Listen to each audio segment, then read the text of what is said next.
चलिए गाइस, आज की वीडियो में अपन ब्रेक डाउन करते हैं ग्रीड और फियर को। सपोज मैंने कोई ट्रेड लिया जिसमें 8000 का प्रॉफिट हुआ है, तो मैं सोच रहा हूँ कि चलिए वो राउंड ऑफ हो जाता है तो 10000 का प्रॉफिट हो जाता है तो मैं बंद कर दूंगा। तो मैं अगले ट्रेड के लिए जाता हूँ, तो अगले ट्रेड में मेरा नुकसान हो जाता है। नुकसान हो जाने के बाद कहीं ना कहीं मैं ये सोचता हूँ कि एक और ट्रेड ले लेता हूँ जिसमें कहीं ना कहीं ये जो मेरा 8000 का प्रॉफिट था वो ये नुकसान था, ये तो रिकवर हो जाएगा, और मेरा 8000 का प्रॉफिट था तो कहीं ना कहीं कॉस्ट पे आ जाएगा, तो मैं आज की ट्रेडिंग बंद कर दूंगा। तो ये मन में थॉट आ जाने के बाद आप एक और ट्रेड लेते हो, उसके बाद एक और लेते हो, तो इससे क्या होता है, आपके मन में ग्रीडीनेस आ जाती है। सबसे पहले आपको क्या काम करना था कि आपने जो ट्रेड लिया था 8000 का प्रॉफिट था तो आपको नहीं करना था। क्यों नहीं करना था कि सपोज आपने 2 ट्रेड प्लान किए तो 2 से ज़्यादा आप कर रहे हो, तो आपके मन में ग्रीडीनेस आ रही।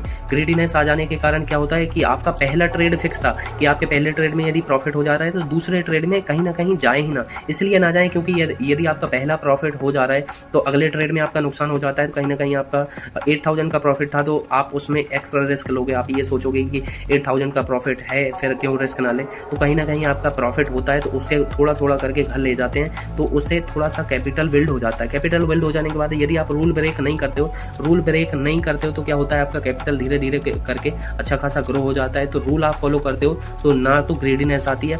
चलिए फियर की बात करते हैं। तो फियर में क्या होता है कि आप कोई ट्रेड लेते हो जिसमें आपको, मान लीजिए आप 10 लॉट से निफ्टी में काम कर रहे हो, तो आपके मन में थोड़ा सा डर आया कि मेरा नुकसान हो गया है, 8000 में से मेरा 3-4 हज़ार रुपये का नुकसान हो गया है, तो कहीं ना कहीं मैं थोड़ा सा प्रॉफिट क्वांटिटी बढ़ा देता हूँ। क्वांटिटी बढ़ा देने के बाद मेरा प्रॉफिट रिकवर हो जाएगा और मैं प्रॉफिट में भी आ जाऊँगा। तो आपके मन में डर है, इसलिए आप एक्स्ट्रा लॉट के लिए जा रहे हो। यदि आपका 5 लॉट फिक्स है या 10 लॉट फिक्स है तो आप कहीं ना कहीं एक्स्ट्रा ट्रेडिंग के लिए जा रहे हो, एक्स्ट्रा काम करने के लिए जा रहे हो। उससे क्या होगा कि आपका नुकसान बड़ा हो जाएगा। तो आपको ग्रीड कंट्रोल करने के लिए क्या करना है, कम ट्रेड करना है। जो आपको प्रॉफिट मिल जा रहा है उसको धीरे धीरे करके घर पे लेके जाना है,